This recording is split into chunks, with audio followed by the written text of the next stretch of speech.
Aujourd'hui on est le 5 Elul et justement on a une paracha bien sûr extraordinaire d'actualité avec une mitzvah que tout le monde la connaît, mais il n'y a pas beaucoup qui l'ont fait cette mitzvah.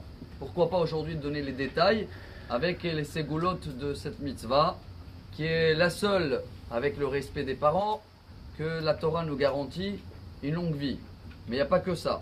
Quelle est cette mitzvah? Shiluach haken en hébreu. Je ne sais pas comment on l'appelle en français, mais quand on voit un oiseau, d'accord, sur les œufs, comment on appelle en français cette mitzvah? Il faut envoyer la maman et prendre les œufs. Quelle est la ségoula de cette mitzvah? Parce que je connais quelqu'un, même ici, vous savez, il est souvent au centre, qu'il a un gmar de ça. Sa mitzvah, lui, souvent il prend des jeunes couples qui ont besoin d'abord des enfants, et il va les amener faire la mitzvah avec tous les détails. Il connaît tous les nids qu'il y a sur le kikar à Natania. Vraiment, c'est quelqu'un que vous connaissez, il est là souvent. Maintenant, pour chacun qui reçoit aussi la vidéo, qu'il est en Suisse ou en Brésil, qu'est-ce qu'elle donne cette mitzvah, sauf la longue vie qu'il y a dans la Torah? En plus, la Torah nous dit que tu vas prendre les enfants. Donc c'est une ségoula pour quelqu'un qui n'a pas des enfants. Tout de suite après, ki tivne bait hadash, tu vas construire une nouvelle maison. Donc quelqu'un qui n'est pas marié, c'est le foyer. Quelqu'un qui est marié, c'est la parnassa. Et après la suite, kerem, tu vas avoir un vignoble. Shor et hamor, des voitures, et des taureaux, etc. Des vaches. Quels sont les détails sur un pied de cette mitzvah extraordinaire? Alors, d'abord, il faut que c'est un oiseau qui est cachère. Deux, il faut que ce sera bien la maman.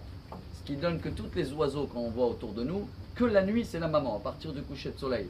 Dans la journée, c'est le papa, parce que la maman, elle travaille toute la journée. Et en plus, la nuit, elle surveille les enfants. Et qu'est-ce qu'il faut encore savoir quand on fait cette mitzvah?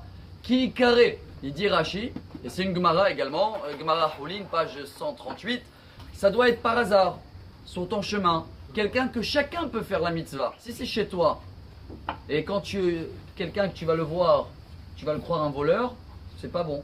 Donc, si on trouve tous ces détails-là, on arrive à envoyer la maman. Il y a un grand débat, est-ce qu'il faut utiliser les œufs ou pas? Le minimum, c'est de les lever un petit peu, montrer à les enfants. Qu'est-ce qu'on gagne?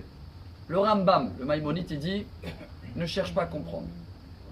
Le Zohar, et voilà avec ce message on va terminer aujourd'hui, Rabbi Shimon Bar Yochai, il nous explique que la plus grande souffrance qui existe au monde, c'est la souffrance de cette maman quand elle voit que tu l'envoies et tu prends les œufs.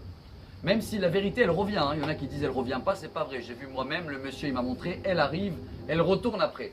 Mais ces quelques secondes de souffrance, c'est le seul souffrance qui arrive direct chez Hachem, sans intermédiaire. Et alors, ça réveille les miséricordes en haut pour dire nous aussi, le peuple d'Israël, quand on est comparé à une Yona, on n'est toujours pas été délivré.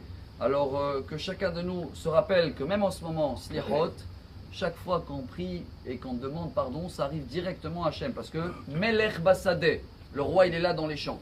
Alors que chacun de nous avance dans ces domaines-là pour Bezrat Hachem avoir toujours les miséricordes d'Hachem sur nous. Le chauffard du jour.